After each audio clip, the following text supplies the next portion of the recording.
කොහෙද ඔබතුමන්ලා පොහොසත් රටක් ලස්සන ජීවිතයක් කියන ඔබතුමන්ලාගේ මැතිවරණ ප්‍රතිපත්ති ප්‍රකාශනය තුළ ගරු අධිකරණයේ ගරු විනිසුරුවන්ගේ විශ්‍රාම යන වයස වැඩි කිරීම ක්‍රියාත්මක කරනවා ඒ තුලින් මේ අධිකරණ පද්ධතිය කාර්යක්ෂම කරනවායි කියලා කොහෙද මේ ප්‍රතිපත්ති මාලාවේ මොන පිටුවේද සඳහන් කරලා තිබෙන්නේ?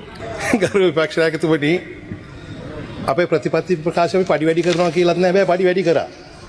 ඒ කියන්නේ ප්‍රතිපත්ති ප්‍රකාශ අපි ආරම්භයේම ලියනවා අධිකරණව කාර්යක්ෂම කිරීමට ගන්න ඕනෑ පියවර.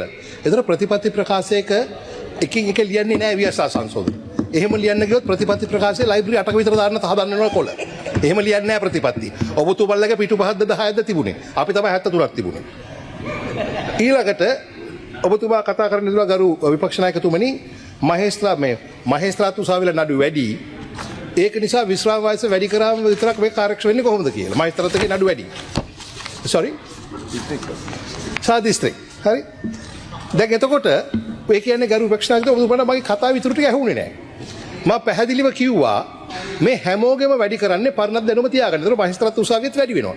ඒකෙන් විතරක් කාර්යක්ෂම වෙන්නේ නැහැ. ඒ හින්දායි නඩුකාරතුමාලා අරගෙන අලුත් මහේස්ත්‍රාත් අධිකරණ අලුත් මහාධිකරණ පිහිටවන්න හදන්නේ.